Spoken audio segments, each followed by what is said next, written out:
Estimados amigos, muy buenas noches. Estamos en una nueva edición de su programa Línea Política para evaluar en profundidad los aspectos más relevantes ocurridos en la reciente semana.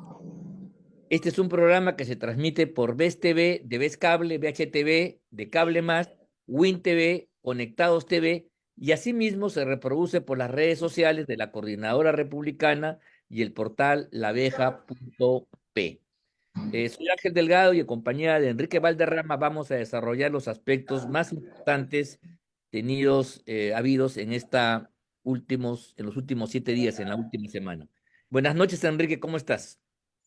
Muy buenas noches, estimado Ángel. Como siempre, un alto honor compartir el análisis de la semana a través de las diferentes plataformas, cables, que alojan línea política como todos los miércoles a esta hora de la noche.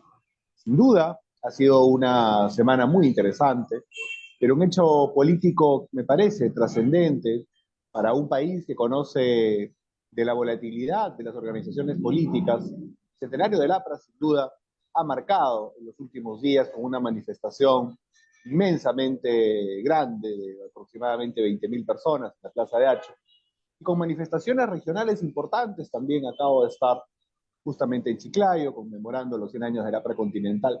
Pero antes de entrar a el origen o de una u otra manera la trayectoria de largas décadas del aprismo, quisiera empezar el análisis pidiéndote tu opinión sobre un hecho y sus reacciones, además, que han suscitado mucho la atención también en las redacciones y en las redes sociales. Sabes que el titular justamente de la OMPE, el señor Crobeto, tentaba una reelección, una ratificación. Finalmente no la ha obtenido, porque no ha obtenido los votos necesarios para ser ratificado. Y me ha sorprendido muchísimo la reacción de parte de algunos que de manera irada cuestionan el hecho de que los magistrados no hayan votado en número suficiente para que este señor sea ratificado. Yo tengo mis opiniones sobre el sistema electoral y creo en la renovación del mismo para dar seguridad y evidentemente tranquilidad al proceso electoral. Pero Así ¿cómo es. tú ves tanto la no ratificación de Crobeto como la reacción airada que ha habido Sí, sobre en su no realidad aquí ratificación? hay que decir las cosas con todas sus letras, ¿no? En un sistema democrático, los altos cargos del Estado, los cargos que son de gobierno, que son de autoridad, de responsabilidad política o específicamente en las áreas de interés nacional, no son cargos cuya titularidad le corresponde intuito persona a quien lo ejerce. En los últimos tiempos yo estoy sorprendido de ver una suerte de renacimiento del debate sobre la antigua estabilidad laboral que tenían los trabajadores que pasaban los 3 meses del periodo de prueba, el tema que se dejó de lado y al fin ahí hay sus razones a favor, en contra, pero que esto se plantee y se plantee además con seriedad, con enojo y como si fuera una violación de que yo tengo derecho a permanecer en el cargo, ¿te das cuenta? Y impugnar cualquier decisión que cuestiona mi comportamiento, me parece una osadía grosera por parte de las últimas autoridades que adoptan esta posición. Repito, los altos funcionarios del Estado no, no tienen los cargos en propiedad y por lo tanto es impropio hablar de derechos fundamentales cuando por alguna razón son despojados del mismo, dentro del marco de la ley, por cierto, ¿no? A través de los distintos sistemas de control institucional que existen. Las altas autoridades del Estado pertenecen justamente al aparato estatal, que es una concentración de poder que está por encima de la sociedad en representación del interés social, del interés público, y por esa razón no es correcto hablar de derechos, menos de derechos fundamentales de estos funcionarios. Ellos tienen prerrogativas, tienen potestades que les da haber asumido el cargo y en función a eso tienen que responder a los mecanismos de control que no son los mismos de la gente ordinaria, de los trabajadores ordinarios, de los funcionarios normales, que tienen otros mecanismos de control de su propia actividad. En este caso es el Congreso de la República, como lo hemos visto con la Junta Nacional de Justicia, ya hemos tenido oportunidad de hablar con esto, y en este caso, la selección del jefe de la OMPE, que es un cargo importante, y ellos todavía lo quieren elevar a alto funcionario del Estado, mira tú, está sometido pues a un conjunto de reglas donde el funcionario, además de su actuación, tiene que tener un grado de confianza de la opinión pública. Y es un hecho evidente que el señor Crovetto, conjuntamente con el presidente del jurado, han tenido una deplorable actuación en las últimas elecciones generales.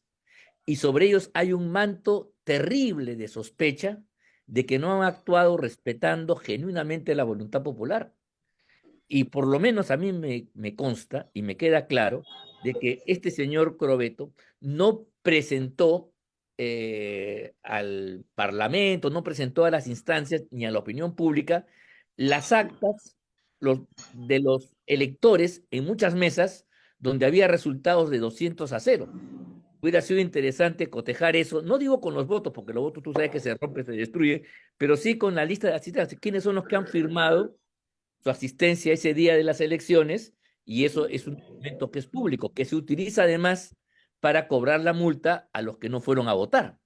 Entonces, ese tipo de comportamiento a mí me llama a sospecha, y cuando un funcionario de este tipo que tiene que organizar el proceso electoral, que tiene que traducir con lucidez y con enorme transparencia, en forma genuina la voluntad popular, no puede caber sospecha alguna.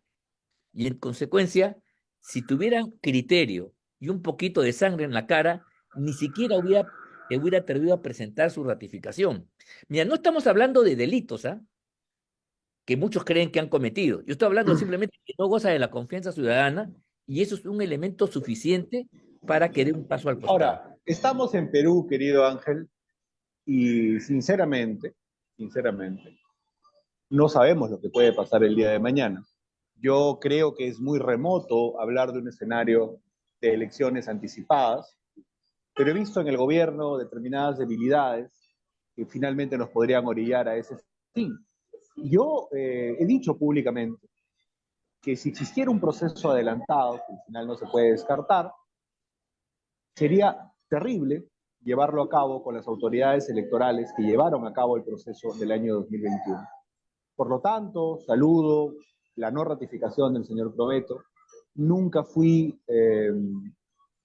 uno de los voceros ni argumenté el asunto del fraude. Creo que Fuerza Popular también falló mucho al no poner personeros en territorio nacional, pero sí compartí la inquietud de que hubiera sido bueno que estas autoridades electorales faciliten la información para la tranquilidad de toda la sociedad. No lo quisieron hacer, hubo soberbia, y creo que evidentemente esta intranquilidad, justificada o no, no podíamos proyectarla hacia un escenario futuro electoral, hubiera sido terrible. Por lo tanto, saludo que este señor no esté. Me parece que en eso fue clave el voto del magistrado Falconi, y Sí, creo que ha actuado correctamente, y creo que hay que felicitarlo por su actuar consecuente. Y ojalá que el señor Salas Arenas pues tenga un destino similar en el Congreso de la República, porque creo que tampoco debería haber ningún proceso nuevo. Creo que su mandato ya termina, pero como te digo, si las cosas se precipitan, este señor no debería estar ni en la convocatoria siquiera un proceso electoral. Ahora, habiendo no, analizado, no, adelante, no, adelante. permíteme complementar tu dicho. Primero quiero yo saludar la presencia de Marco Falconi, que efectivamente oxigena una institución que ya está absolutamente corrompida en afirmar determinadas posiciones, valores y personas que están claramente chocando con el conjunto de la población peruana. Yo creo que esto hay que decirlo con todas sus letras.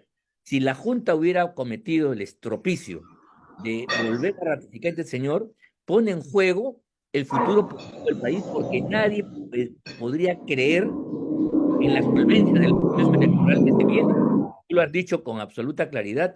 Esto es como un partido de fútbol. En el partido de fútbol la gente es más inteligente que para temas políticos. Si mañana se cuestiona al árbitro, porque es de tal país o tal cosa, o dijo tal cuestión, y entonces el esfuerzo es buscar un árbitro que sea indiscutido para garantizar el buen resultado del espectáculo. A mí me parece realmente increíble que haya gente todavía en este país con una mentalidad cerrada y autocrática que pretende imponer sobre el resto a una persona que tiene que dirigir el proceso en el cual se van a dirigir preferencias electorales. Y entonces yo sí creo que esto debe ser rechazado profundamente. Hay que saludar otra vez la decisión de la Junta, particularmente Marco, porque los otros cuatro, ¿no? Han servido el patrón, el yugo de estar sometidos a la República Caviar, al caviaraje, que no tienen ningún empacho, ninguna vergüenza en imponer su punto de vista de modo grosero, ¿ah? De modo grosero, y creo que esta es una buena oportunidad donde la democracia por lo menos ha logrado un paso para no ser agobiada en un proceso electoral que no tenía ningún tipo de garantías. Enhorabuena por la decisión adoptada el día de ayer, enhorabuena que ya no está Crobeto, y además hay otra cosa, estos señores nos creen tontos y dicen, no, ¿qué va a pasar? ¿Cómo que tienen que convocar un nuevo concurso y elegir a una nueva persona que Se supongo acabó, que la claro. habrá que tener unas mejores condiciones, ¿no? Y punto, y se acabó. Ahora, nos queda solamente un breve momento.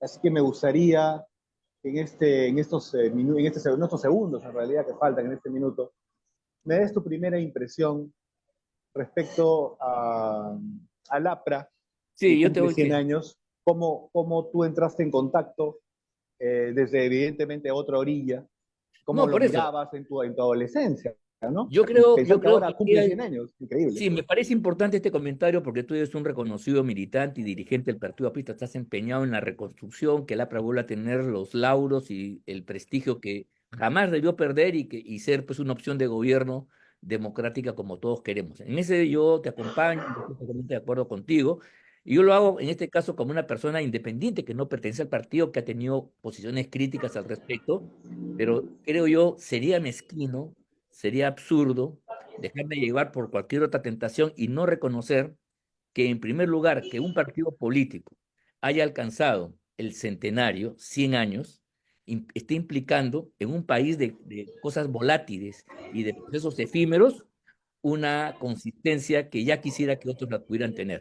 Eso me parece en primer lugar. Y segundo lugar, decirlo antes de entrar ya al comentario propiamente dicho, de que el APRA es parte de la historia de este país en las grandes, en las buenas, en las duras y en las maduras, el Partido Aprista Peruano, sus dirigentes, sus militantes, han estado cumpliendo un rol fundamental. Entonces tú no puedes hacer un exorcismo de la historia del Perú y sacar al APRA como si no existiera, como pretenden algunos. Totalmente, ¿Verdad? totalmente de acuerdo. Eso es lo que yo, pero creo que Que es la eso ya narrativa es mérito de la suficiente. academia Caviar, ¿no? Eso es mérito para celebrar como un triunfo de todos, no solamente de los compañeros de los apristas, que es un triunfo, es una fiesta de ustedes, pero es un triunfo de todos los peruanos el señalar que una fuerza política nacida en una época turbulenta, ya la vamos a analizar en los años 20, ¿no? Del pasado siglo, haya podido completar un ciclo de 100 años. Eso es una victoria nacional y yo me suscribo a ese homenaje que ustedes le han hecho y que yo he participado felizmente en él. Para analizar los 100 años del APRA Continental, regresamos tras la pausa comercial.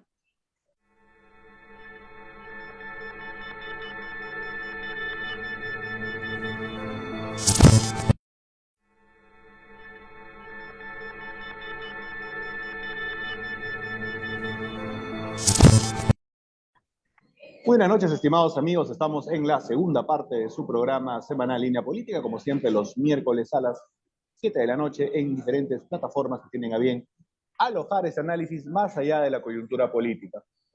Y si vamos a hablar más allá de la coyuntura política, tenemos que hablar sin duda del centenario del APRA, un partido que se ha mantenido de alguna u otra manera como movimiento continental, es verdad, fundado pocos años después ya como sección peruana del APRA Continental, pero la corriente, el movimiento aprista, ha cumplido 7 años el pasado 7 de mayo, justamente el día de ayer, pero celebró a nivel central y nacional en Hacho con una concentración de 20.000 personas el día domingo 5 de mayo.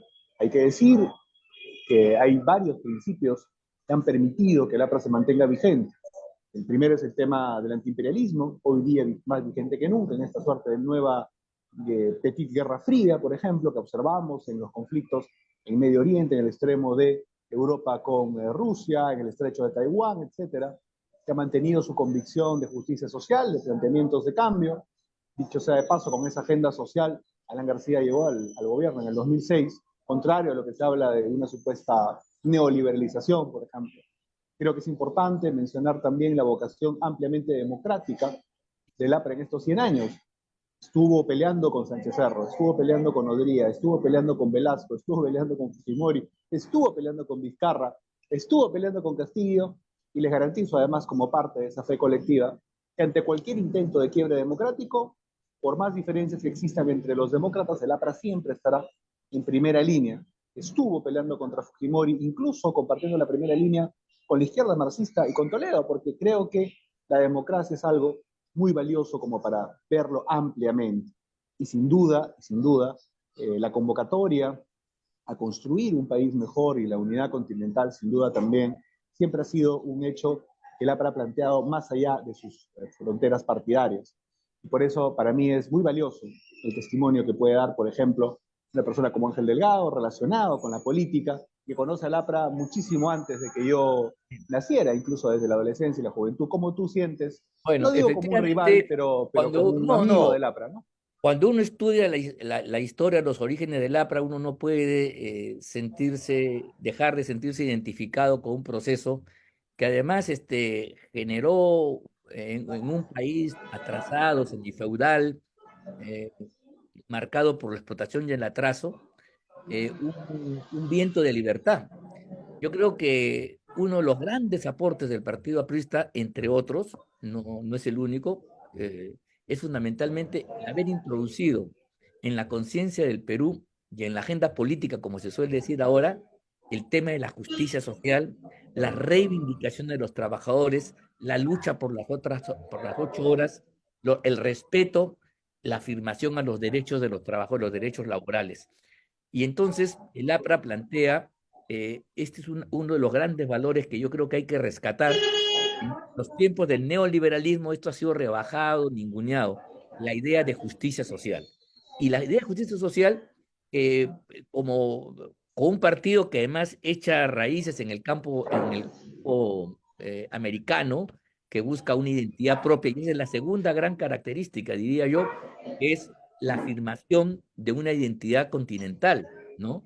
Siguiendo a Vasconcelos, la idea de la raza cósmica, Antenor Rego, que habla de un pueblo continente, creo yo que el APRA reivindica lo que hoy día, en el siglo XXI, se adelantó un poco, está de moda, la idea de grandes regiones del mundo que tienen culturalmente muchos vínculos, muchos lazos, y entonces van a ser los grandes actores, y yo creo, avanzado el siglo XXI.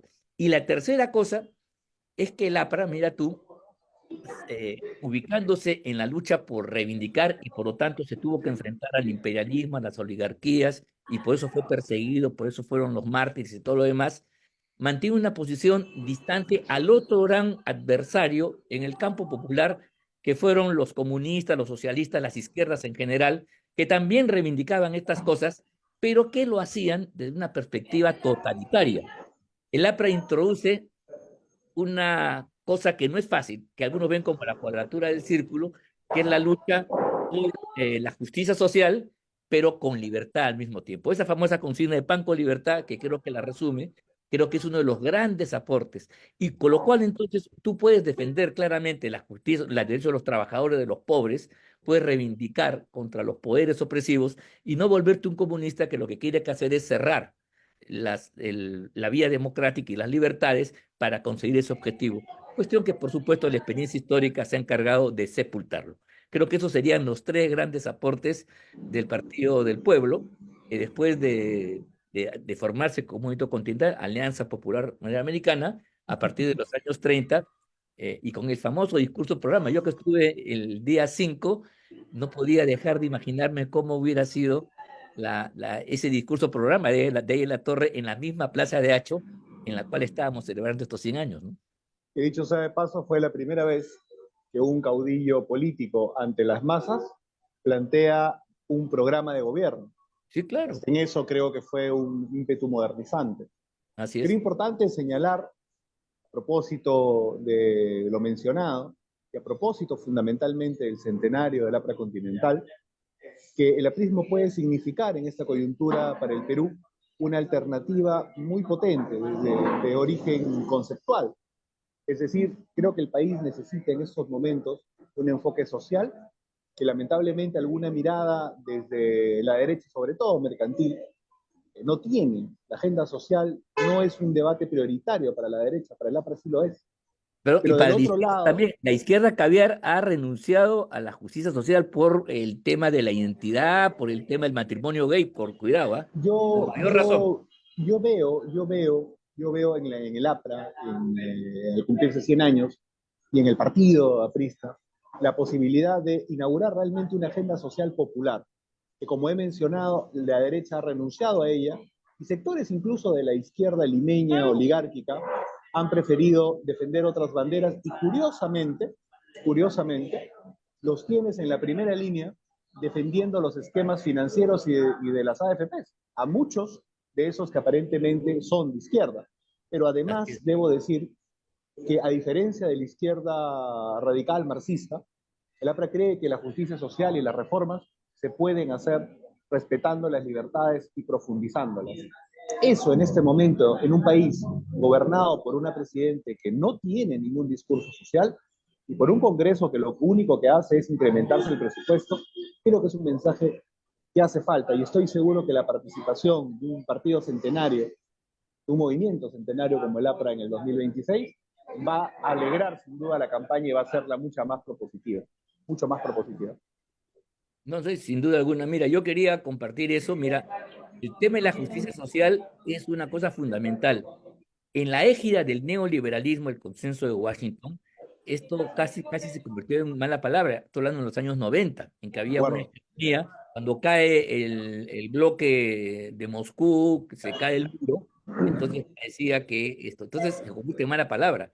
Y eso yo creo que es un grave error, porque tú no puedes ser democrático, no puedes tú plantear la libertad, al mismo tiempo excluyes de la democracia y la libertad a amplios sectores por razones económicas y sociales. Entonces, el esfuerzo para afirmar la libertad y la democracia en serio implica una inclusión de sectores que por razones de su situación social y económica están excluidos. Eso me parece fundamental. Y lo más importante, yo creo que esa bandera se revitaliza porque las izquierdas contemporáneas, llamadas caviares, en Europa, en Estados Unidos y en América, han renunciado prácticamente a esto. Consideran que el capitalismo en su fase financiera neoliberal es un hecho y más bien ellos lo que se han convertido es una especie de izquierda que complementa derechos. ¿Qué derechos? Los derechos de ecología, el derecho al matrimonio gay, el derecho a,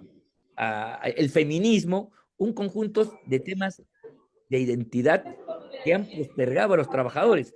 Por eso que en Europa, ¿no? Los partidos de izquierda y socialdemócratas que han adoptado esta doctrina, que por cierto es la agenda del año 2030, es una agenda internacional del mundo globalizado por estas transnacionales, han abandonado a los trabajadores. Y los trabajadores están votando por partidos de derecha que jamás, si Marx se levantara, volvería a su tumba rápidamente. Entonces, la bandera de la justicia social es un patrimonio de la nación y de todas las fuerzas, y eso es algo que tenemos que trabajar sin ninguna duda. Y me parece muy mal que un sector importante de las izquierdas hayan abandonado esta lucha por darle prioridad a la lucha por las identidades. Piketty, entre otros, y tú lo sabrás Sí, porque eres un sí, estudioso de la Piquete, teoría claro. política, Sí, habla de que la diferencia entre la izquierda y la derecha en realidad hoy día debe relativizarse, en el sentido de que más bien es una lucha entre las élites, que las hay élites de izquierda y élites de derecha, y en realidad el mundo popular, que es lo que ha pasado, digamos, en lo que tú haces mención. Partidos aparentemente de izquierda no acogen las causas populares y los votantes populares peligrosamente están votando por opciones incluso, digamos, ultranacionalistas, con lo que eso puede significar. Entonces, si nosotros queremos revitalizar la democracia, debemos hacer un planteamiento orientado justamente a eso Y creo que en ese esquema el APRA puede, sin duda, ser una alternativa para los próximos años. Yo celebro las manifestaciones populares que han habido a lo largo y ancho del país. La OEH ha sido espectacular y considero que es el punto de inicio para poder empezar a llevar un mensaje de cambio. Estoy seguro animará a los demás partidos también a empezar a hacer propuestas. Lo peor que Así nos es. puede pasar, más allá del APRA en sí, es que la política se convierta en Rolex, en aumento de sueldos, en asesores parlamentarios, en corrupción supuestamente de un expremiero del Terrible, terrible. hermano. Vamos a discutir los temas de fondo, el tema del agro, el Yo tema de la MIPE, el tema de la pesca artesanal, las cosas realmente importantes. no sé cómo está el tiempo, me gustaría hacerte ahora una pregunta a ti. Yo sé que tú eres un dirigente joven de las nuevas jornadas, estás empeñado en la reconstrucción, en devolverle al partido el brío de antaño, ¿no? O cómo sintonizar el AMPA con el siglo XXI, que también es otra forma de decir lo mismo. ¿Qué acciones estás haciendo? ¿Cómo ves tú la tarea en la cual tú estás empeñado casi en primera persona? El relanzamiento para nosotros, para el equipo que articulamos a nivel nacional, es fundamentalmente orientado a cuatro cosas. La primera, hay que recuperar el espacio conceptual. Hay que entrar a las universidades, a los institutos, a los colegios, a volver a atraer a gente joven y nueva y no dejarles espacio únicamente a la izquierda marxista. Creo que eso es fundamental. En segundo lugar, representar una agenda de cambio social democrática bastante fuerte alrededor del tema agrario, alrededor del tema económico productivo, alrededor de las MIPES, alrededor de la formalización minera, sin obviar necesariamente la profundización de la apertura comercial del Perú. Creo que Alan avanzó mucho con los TLCs, pero podríamos acercarnos más a Indonesia, más a la India. El tema económico fundamental. Hoy día yo no veo ni al fujimorismo, ni a Perú Libre, ni a Acción Popular planteando nada en términos programáticos. El tercero, creo importante, y eso tú lo habrás conocido a lo largo de la historia, querido Ángel, el partido siempre ha sido un partido territorial, con gran despliegue territorial. Creo que tenemos que fortalecernos muchísimo, cuando menos en 140 provincias. Definitivamente, te hablo hoy día desde Chiclayo y vamos a seguir movilizándonos para reactivar el partido. Y finalmente, creo que la tarea pasa también por encumbrar en las regiones y a nivel nacional nuevos voceros para que puedan, sin duda, definir una línea política de cambio social, de oposición constructiva a este gobierno o a los que vengan, y evidentemente a posicionar en el imaginario colectivo a nuevos voceros del partido sin descartar a nadie, construyendo la unidad y un cambio intergeneracional. Creo que esa es la labor que vamos a tener ahora en adelante y estoy seguro que los demócratas podrán cambiar ideas con nosotros y potenciar este mensaje en todas partes. No, lo único que me queda decirte es que desearte todos los éxitos en este importantísimo empeño y creo yo que su logro va a ser, por supuesto, positivo para usted, pero también para todo el Perú. En este momento hay muchas opciones y metas para poder salir adelante del hoyo en que nos encontramos, ¿ah? O sea, el triunfo del APRA, en los términos que tú has definido, va a ser también un triunfo del Perú entero. Por supuesto. Y con eso, y con esos buenos deseos del amigo del APRA y de la democracia, Ángel Delgado, despedimos esta edición de Línea Política, recordándoles que nos pueden ver todos los miércoles a las 7 de la noche en las diferentes plataformas por donde se emite este espacio. Muchas gracias a todos por estar conectados, muchas gracias, como siempre un honor estar contigo, Ángel Delgado, y hasta el siguiente miércoles. Un fuerte abrazo para todos. Hasta la próxima semana, hasta el próximo. Muchas gracias. Buenas noches.